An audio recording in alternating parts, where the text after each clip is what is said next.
Welcome to the West Wing Week, your guide to everything that's happening at 1600 Pennsylvania Avenue. This week, the president made a historic trip to Thailand, Burma, and Cambodia, attended the East Asia Summit, and pardoned the national Thanksgiving turkey at the White House with the first family. That's November 16th to November 22nd, or Hello, Burma. Myanmar Nangan Minglaba. On Friday, the president met with congressional leaders to discuss ways to reach a balanced approach to strengthen our economy, support middle-class families, and reduce our nation's deficit as the looming deadline of the fiscal cliff approaches. Bright and early on a sunny Saturday morning in D.C., the president began his journey to Asia, traveling 18 hours on the plane, but 24 hours on the clock.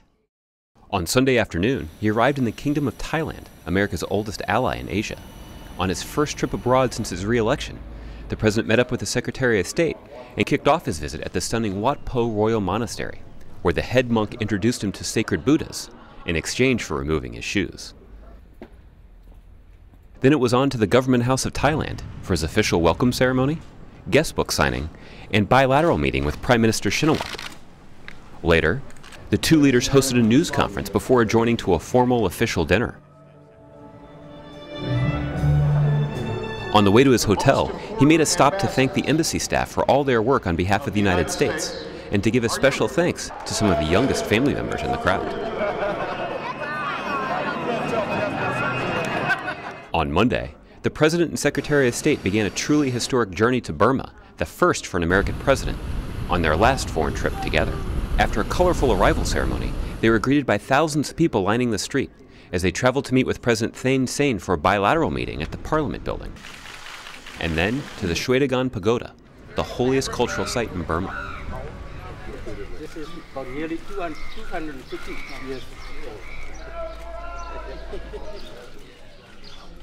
The President and Secretary of State met with Nobel Peace Prize winner and opposition leader Aung San Suu Kyi at her home, where they spoke about ongoing efforts to support and encourage Burma's democratic transition. Then it was on to the American Embassy, where they thanked staff, their families, and more adorable kiddos. Yeah, that's a nice one. That's beautiful. Who's got a pump? Who's got a pump? Before traveling on to their final stop in Burma, where the president reflected on his historic visit in an address to the Burmese people. United States. There you go. That's me. Today I say to you, and I say to everybody that can hear my voice, that the United States of America is with you, including those who've been forgotten, those who are dispossessed, those who are ostracized, those who are poor. We carry your story in our heads and your hopes in our hearts. Because in this 21st century, with the spread of technology and the breaking down of barriers, the front lines of freedom are within nations and individuals, not simply between them. That evening, the president traveled on to Cambodia, touching down in his third country of the day, where he attended the Association of Southeast Asian Nations, or ASEAN Leaders meeting, then joined up with all the East Asia Summit leaders, who had all donned their own versions of batik shirts for the occasion.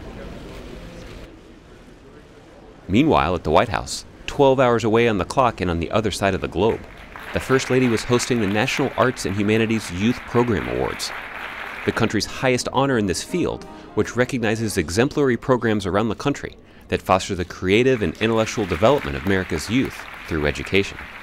Beforehand, she gave some words of advice to the students from the Mariachi Master Apprentice program of San Fernando, California, who are both honorees and the entertainment for the event.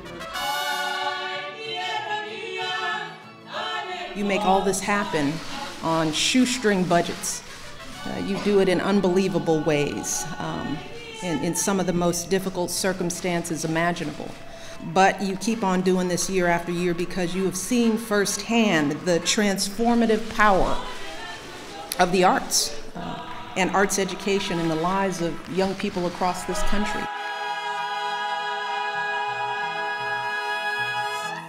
On Tuesday, before the East Asia Summit officially convened, the president held bilateral meetings, first with Prime Minister Noda of Japan, and then Premier Wen of China. Then it was time for day 2 of the East Asia Summit, with the group gathering for the traditional family photo and getting down to work at the plenary session.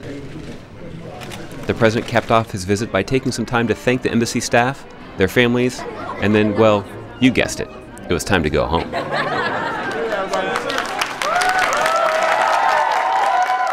Continuing on with his journey eastward and completing a circumnavigation of the globe, the president returned to Washington early Wednesday morning, just in time for a very special pardoning. On Wednesday, the president and the First Family pardoned one very grateful gobbler for the 65th anniversary of the National Thanksgiving Turkey presentation and wished American families a warm, safe, and healthy holiday.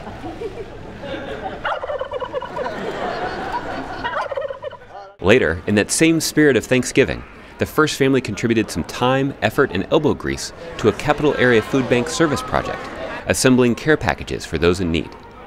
To find out more information on any of these topics or to see complete videos of these events, go to whitehouse.gov. And thanks again for checking out your West Wing Week. All good? What's your name?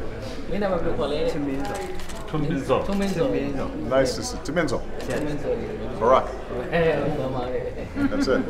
Okay, man. Thank you. Thank you.